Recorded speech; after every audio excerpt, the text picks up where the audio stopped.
I am back once again, witches. Witches, I came here because I like to share with you all the different stories that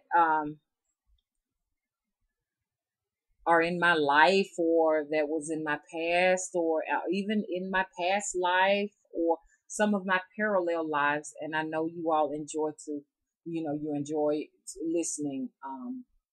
I talked to a witch the other night. You know who you are. Hey, girl. And you said that you enjoy me talking about the different tall tales, that I have heard as a child, with the elderly here, um, in the South. Like some of my people, some of my neighbors, or some of my friends, whatever. A lot of people like to hear about the Southern tales. I hate to call them tall tales, but I'll call them tall tales because, you just never know if they're true or not, because some of the elders like using metaphors and fables to get across lessons and stuff like that to help teach, young children and stuff like that. And so I grew up with some of that. So that's why I'm back. I'm going to talk about a little bit of everything and everything and everything.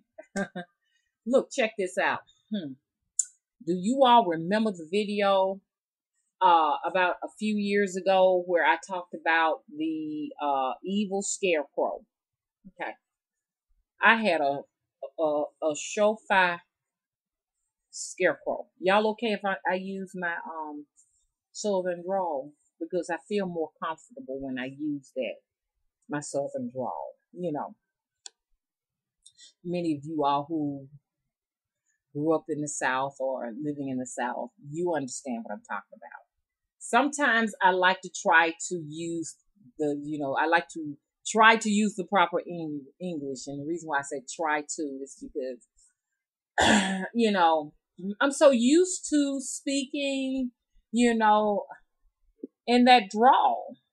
That's the way many of us talk. Not all of us. And family, I know a lot of you all don't know why I always say that. It's because it's always going to be somebody just say, oh, I don't talk like that and I live in the South. I'm only talking about some of us, okay? Because I was born in the country. I was born in the country. And so I was raised by a lot of people who were the direct offspring of slaves, believe it or not. I want to talk about that scarecrow I had out there. Y'all know I told y'all I had a dog that was kind of like, really an evil dog, a demon dog. And I know y'all saying, "Ooh, mama, how can you say that about a pooch?" But this dog, seriously, me and him did not like each other. You know what I'm saying? Our spirits clashed, and even the scarecrow didn't like him because he would pick on the scarecrow. And remember, I told y'all we heard the dog hollering, and one night we went out there, and the dog was bound up by one leg and hanging in the air, and we had to go out there and cut the dog up. I mean, it was roped up and everything. So when it caught his leg, it was so fast, it startled the dog. The dog was screaming. So no one could have done that because the way it was bound up on his leg, a human being, it would have taken a human being probably at least about 10 minutes or so, because it was bound on that leg, so it was cutting off the circulation in the leg, and the rope was so tight, and the pants leg was so tight on his leg. We had to cut that, take our time and cut it down, and we had a hard ass time getting that dog down. So that particular scarecrow was something else. I mean, the dogs would scream at night. And so I was telling y'all, I did a video, I think that was yesterday, and I talked to you all, and I said, look, I can hear the dogs screaming and barking. It was hard to do a video with them screaming and barking, and I had to actually end the video. But even now, every night they're hollering. Now, I did not get a chance to really do a garden this year. I only have a few things in there, And that's because when I say, as soon as I put the stuff in there, we had a cold snap. So I just gave up and said, I just really don't feel like fooling with it, because I really and truly do. I really want to be in a rural setting, really. So I don't want to be in the city anymore. So I just kind of like gave up on that. Okay. But this particular scarecrow is kind of sorry. I don't know what kind of spirit it got in there, but it's kind of sorry. And that's because I really rushed it, and I didn't really put the force in it that I did that last scarecrow. But the reason why I brought this up, because that scarecrow was bad. Like, I would put my enemies' names in the pocket of the scarecrow. But the reason why I brought this up is because I told y'all, I said I kept on experiencing tapping on my window over and over and over and over again. One tap, two taps, okay? They actually didn't even tap yesterday. But that energy came to me, and it told me that I owed it a body, okay? And it told me that I made a pact with it, and I need to make it a body, okay?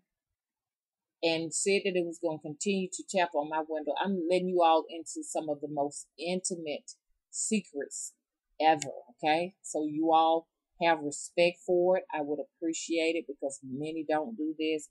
I'm only telling you how hoodoo has worked for me and my spirits and my ancestors. I am a direct descendant of Native Americans and West African slaves. I am a direct descendant, and at the same time too, I can't forget about Mr. McCanty, which would have been my great great grandfather, who is from Ireland. Okay, so I have some Irish and Dutch in me too. Okay, so don't get mad with me. A lot of folks got a problem with black people when they talk about everything they got in them, but everybody else can glorify what they have. Like my violin teacher, she talks about all the time how she has I can't even think of what that is. She said Italian, and they were Italian immigrants, and something else. I can't even think about it. I don't know what it is. But anyway, she talks about it, and I listen. We should be able to celebrate every part of ourselves. I have, my Native American ancestors with me. I can't just say, I don't want to have anything to do with you, because you don't look West African.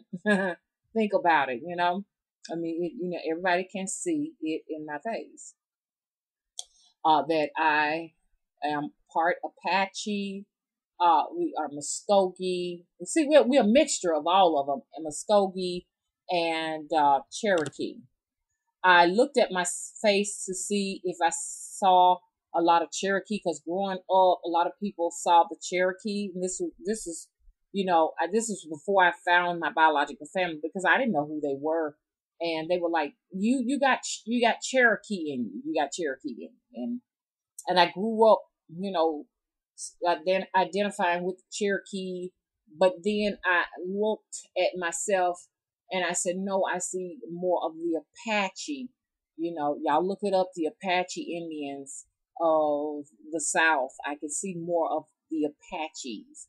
Then at the same time, too, I know I'm West African. When I look at myself, I see more Nigerian, even though I'm Liberian. So I can see a mixture of that. So I celebrate my West African heritage. I give all y'all a big hug. I mean, even though I know y'all struggling right now in Liberia with, I talk to some of my Liberian brothers and sisters and stuff like that, and they tell me all the time, we're not ravaged with Ebola. It's a lie. It's not true. The Americans are actually bringing that to us and force vaccinating us with that. So, I am in touch with my people there. And so, but at the same time, too, it's still a struggle over resources, amongst them and other, worlds coming in to invade them. So I am very aware of that. And I am very aware of the fact that they have been been at war with themselves on their own soil. A lot of that goes on with the West Africans, and And it's very unfortunate because we carry those people in us as descendants, and it continues in the African American community. We need healing in our community. We have not healed ourselves from so many years of forced slavery. Um, and at the same time, too, I always talk about Mr. McCanty. He was Irish. Well, he was black as a crow. No, he was not white. Even though I do know I have still European ancestry, white ancestry. All black people have white ancestry. Believe it or not, it's true. So, but I do like to talk about Mr. McCanty. He came in 1903 to America as a little boy. I think it was 1903, something like that. I don't remember what he told me quite about all of it, but he was a little frail, dark man. I mean, jet black man. At the time, he was like 103. He was really old. At the time, he had a bleed in his GI. Every time he went to the bathroom, he was bleeding, and so he had colon cancer. But at 103, what could you do? And I would be like Mr. McCandy. I'm like, that's what we would call him, because he really loved his heritage, and he would tell you, call him Mr. McCanty, and he always talked about that place. And he was like, I'm 103 years old, babe.